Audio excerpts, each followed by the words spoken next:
400 वर्ष पहले का असंगठित हिंदुस्तान, जिस पर न जाने कितनी बार आक्रमण किए गए, कभी लूटने के लिए तो कभी शासन करने के लिए। उस दौर की कहानी जो आज कहीं गुम सी हो रही है, उसे लेकर आपके सामने आई हूं। हेलो एवरीवन, मैं अनुराधा चांडक और आज मैं बात कर रही हूं 17वीं शताब्दी की। मुगल हिंदुस्तान में अपना साम्राज्य स्थापित कर चुके थे। पूरे हिंदुस्तान पर कब्जा करने का ख्वाब देखते देखते वे अपने लड़ाकों के साथ युद्ध पर युद्ध किए जा रहे थे। एक हद तक उनका ये ख्वाब पूरा भी हो चुका था। 16वीं शताब्दी के अंत तक वे बंगाल की धरती में प्रवेश कर चुके थे और वहां भी उन्होंने अपने साम्राज्य का परचम लहरा दिया था। अब मुगलों की नजर थी उत्तर पूर्वी हिंदुस्तान पर। वैसे तो भारत के कई वीर योद्धाओं ने मुगलों को अपना परचम बुलंद करने से रोका था। उनकी हजारों हजारों कहानियां या तो लुप्त हो चुकी हैं या फिर कहीं दबी हुई पड़ी हैं। मेरा प्रयास है कि मैं हमारी समृद्ध विरासत को फिर से कहानियों की विधा द्वारा आप तक पहुंचा सकूं। उत्तर पूर्वी भारत में भी एक ऐसा ही योद्धा जन्मा जिसने मुगल शासक औरंगजेब को नाकों नीचे चने चबवा दिए और उसे घुटने टेकने पर मजबूर कर दिया था। इस वीर ने अहोम की धरती यानी आज का असम या आसाम पर विदेशियों के कदम टिकने नहीं दिए। इस वीर का नाम है लचित बोरफुकन, या हमारे एक्सेंट में कहें तो लचित बड़फुकन। जैसे राजस्थान में महाराणा प्रताप और महाराष्ट्र में छत्रपति शिवाजी महाराज को आज भी सर्वश्रेष्ठ वीर और नायक माना जाता है, वैसे ही असम के नायक हैं लचित बड़फुकन। असम की कहानियों में, कविताओं में और गीतों में आज भी उनका जिक्र होता है। वहां बच्चा बच्चा वीर लचित की कहानी जानता है। लचित यानी ल और चित यानी लहू से सना हुआ, बड़फुकन यानी सेनापति। लचित बड़फुकन का जन्म 24 नवंबर 1622 को अहोम साम्राज्य के एक अधिकारी सेंग कालोक मोसाई और मां कुंदी मराम के घर प्राग ज्योतिषपुर में हुआ था। उनका पूरा नाम चाउ लाचित फुकन लुंग था। बड़फुकन तो वे अपनी काबिलियत से बने।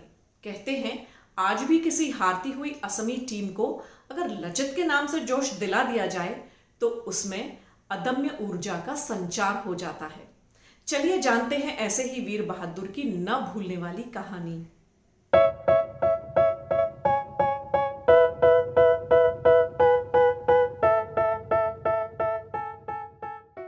बचपन से ही होनहार लचित कूटनीति और अस्त्रों शस्त्रों में रुचि लेने लगे थे। उनके खेल भी युद्ध वाले हुआ करते थे। बड़े हुए तो रुचि के अनुसार सेना में भर्ती हो गए। अपनी काबिलियत के चलते लचित को अहोम साम्राज्य के राजा चक्रध्वज सिंह की शाही घुड़साल के अधीक्षक और महत्वपूर्ण सिमूलगढ़ किले के प्रमुख के रूप में नियुक्त किया गया। यहां आपको एक बात याद दिला दूं कि कुतुबुद्दीन ऐबक भी कभी मोहम्मद गोरी के घुड़साल का प्रमुख हुआ करता था। उसकी कहानी आप मेरे इस वीडियो में देख सकते हैं। पहले चूंकि युद्ध घोड़े और हाथियों पर चढ़कर ही लड़े जाते थे, इसलिए घोड़ों का बहुत सामरिक महत्व हुआ करता था। अहोम राजा चक्रध्वज सिंह ने उन्हें कई उपाधियां दी, जैसे 16 धार बोरुआ, घोड़ा बोरुआ, सिमूलगढ़ किले का सेनापति आदि आदि। बहादुर और समझदार लचित जल्दी ही अहोम साम्राज्य के सेनापति बन गए। बड़फुकन लचित का नाम नहीं बल्कि उनकी पदवी थी। यहां आपकी जानकारी के लिए बता दूं कि पूर्वोत्तर भारत के हिंदू साम्राज्य अहोम की सेना की संरचना बहुत ही व्यवस्थित थी। एक डैका 10 सैनिकों का, बोरा 20 सैनिकों का, सैकिया 100 सैनिकों का और हजारिका 1000 सैनिकों का, साथ में राजखोआ 3000 सैनिकों का जत्था हुआ करता था। इस प्रकार एक बड़फुकन 6000 सैनिकों का संचालन करता था। लचित बड़फुकन इन सभी के प्रमुख थे। बड़फुकन बनने के बाद लचित के सामने रास्ते आसान नहीं थे। बहुत सी चुनौतियां थीं जिन्हें उन्होंने अपनी होशियारी से बहुत जल्द सुलझा लिया। पहले 4 सालों में लचित ने अपना पूरा ध्यान अपनी सेना के रीस्ट्रक्चरिंग और अस्त्रों शस्त्रों को इकट्ठा करने में लगाया। इसके लिए उन्होंने नए सैनिकों की भर्ती की, उस वक्त की उपलब्ध उत्कृष्ट ट्रेनिंग के अवसर दिए, जल सेना के लिए नौकाओं का निर्माण कराया जिनमें मुख्यतः बच्छारिना, जो कि उस वक्त की आम नौकाओं से कहीं बहुत छोटी और तेज गति की थी, नए नए उच्च कोटि के हथियारों की आपूर्ति, बड़ी बड़ी तोपों का निर्माण और किलों के लिए मजबूत रक्षा प्रबंधन आदि आदि। इन सभी का दायित्व इतनी चतुराई और समझदारी से आपने निर्वाह किया कि इन सब तैयारियों की भनक मुगलों को लग ही नहीं पाई। लचित की युद्ध कला एवं दूरदर्शिता का दिग्दर्शन मात्र अंतिम युद्ध में ही नहीं हुआ, अपितु उन्होंने 1667 में गुवाहाटी के इटाकुली किले को भी मुगलों से स्वतंत्र कराने में भी कुशल युद्ध नीति का परिचय दिया। मुगलों ने फिरोज खान को फौजदार नियुक्त किया था, जो बहुत ही भोग विलासी व्यक्ति था। उसने चक्रध्वज सिंह को सीधे सीधे असमिया कन्याओं को भोग विलास के लिए अपने पास भेजने का आदेश दिया। इससे लोगों में मुगलों के खिलाफ आक्रोश बढ़ने लगा। लचित ने लोगों के इस आक्रोश का सही प्रयोग करते हुए इसी समय गुवाहाटी के किले को मुगलों से छीनने का निर्णय लिया। लचित के पास एक शक्तिशाली और निपुण जल सेना के साथ समर्पित और दक्ष जासूसों का जाल था। लचित ने योजना बनाई, जिसके अनुसार कुछ सिपाहियों ने रात के अंधेरे का फायदा उठाते हुए चुपके से किले में प्रवेश कर लिया और मुगल सेना की तोपों में पानी डाल दिया। अगली सुबह ही लचित ने इटाकुली किले पर आक्रमण कर दिया और उसे जीत लिया। जब औरंगजेब को इस हार के बारे में पता चला तो वो गुस्से से तिलमिला उठा। उसने मिर्जा राजा जयसिंह के बेटे राम सिंह को 70,000 सैनिकों की बड़ी सेना के साथ अहोम जीतने के लिए असम भेजा। उधर लचित ने बिना एक पल व्यर्थ किए किलों की सुरक्षा मजबूत करने के लिए सभी आवश्यक तैयारियां प्रारंभ कर दी। लचित ने अपनी मौलिक युद्ध नीति के तहत रातों रात अपनी सेना की सुरक्षा हेतु मिट्टी से मजबूत तटबंधों का निर्माण कराया, जिसका उत्तरदायित्व लचित के अपने मामा संभाल रहे थे। उन्होंने इस निर्माण कार्य में अपने मामा की लापरवाही को देखा तो उसे अक्षम्य माना। अपनी मातृभूमि और अपने सैनिकों की सुरक्षा को सर्वोपरि मानते हुए उन्होंने अपनी ही मां के भाई को मृत्यु दंड दे दिया। लचित जैसे योद्धा के रहते मुगल आक्रांता पूर्वोत्तर भारत को कभी अपने अधीन नहीं कर सके। 1671 में सरायघाट पर ब्रह्मपुत्र नदी में अहोम सेना और मुगलों के बीच ऐतिहासिक लड़ाई हुई।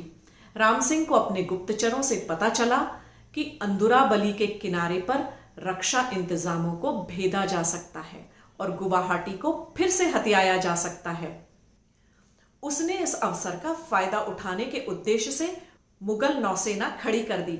उसके पास 40 जहाज थे जो 16 तोपों और छोटी नौकाओं को ले जाने में समर्थ थे।